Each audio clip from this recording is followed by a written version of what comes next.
Hi, welcome. I would like to start today by chatting about two concepts that have been super helpful for me in my job search in general.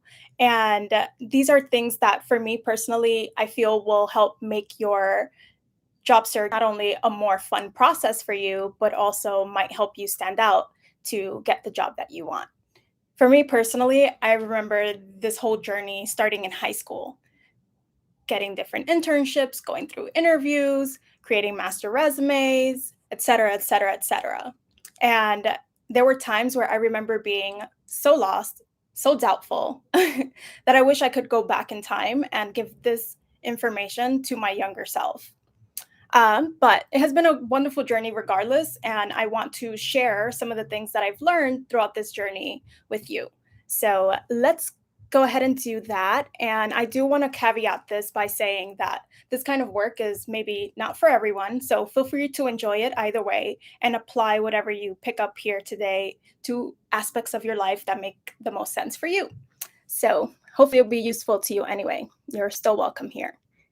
Cool. So let's jump into the two concepts I want to chat about. And the first one is to treat yourself like a sculpture. That's kind of funny, right? Treat yourself like a sculpture. Because what exactly does that mean? It means that you are able to shape and mold yourself into the person that you want to become. And assuming that you have gone through the process of researching the roles that you want to get a job for, you've spoken to different people about their experiences prior to getting that job, talking to people about their experiences now that they are at the job, and understanding the both the hard and soft skills that it took for this person to get that job. You want to start molding yourself to gain similar experiences, obviously unique to you, but enough to mold yourself in a way that makes you very fitting for the job. So I like to think of it as raw materials. When you're creating a sculpture, you have raw materials, maybe clay, there's, I forgot the name of it, the scalpel, whatever it's called, in order to make your molding to your liking. And that's exactly what you can do with your own life, with your own career.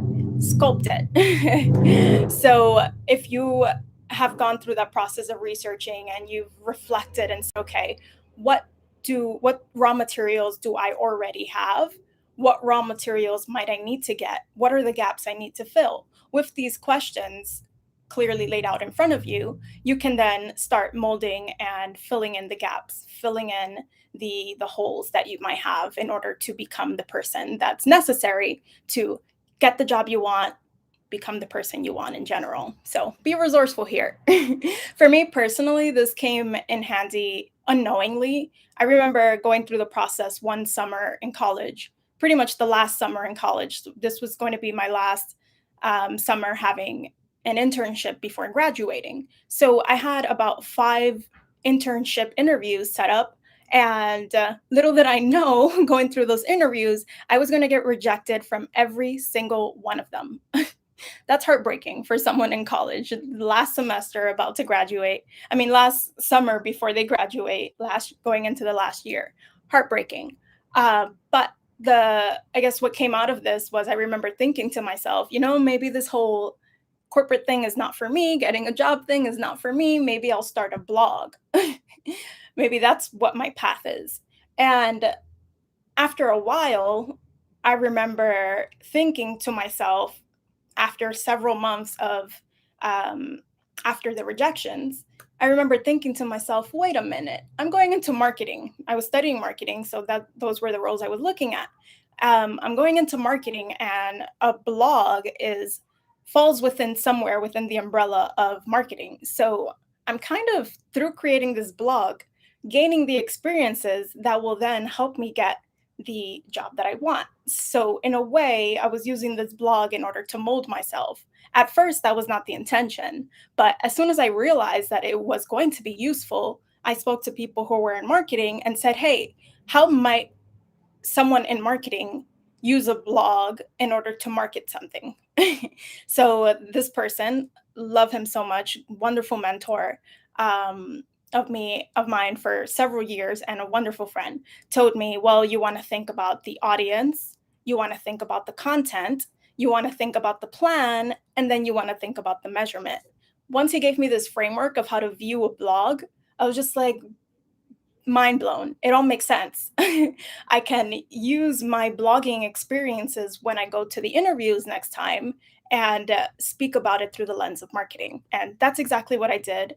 And that very next time I went to interview, which was no longer for internships, it was for full time offers now, I ended up getting one of the jobs at one of the companies that I had originally been rejected for, which was my dream company at the time in college, which was Google. So got into the APMM program by using this blogging experience, which to me was obviously I had more experience than that.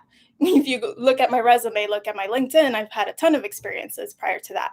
But it was in helping me mold myself and shape myself into the person who they might be looking for that this really came in handy. So sculpt yourself wherever necessary. And then the next layer to this is story. So you sculpted yourself, right? But what's the story you're going to tell about this sculpture? Communication is very, very, very important, regardless of the career that you're going into. Because it's great that you created this sculpture, but now what's the story you're going to tell?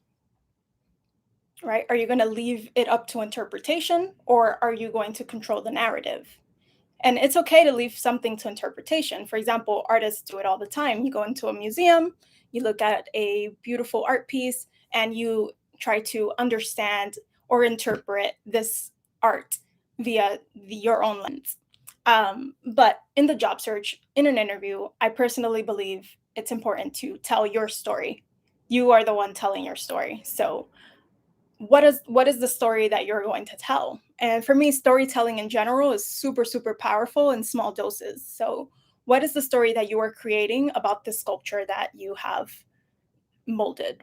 And go from there. And I think this for me personally came in handy in my marketing career. So going through those interviews, I learned how to tell a story about the skills that I've picked up, about the experiences that I've had.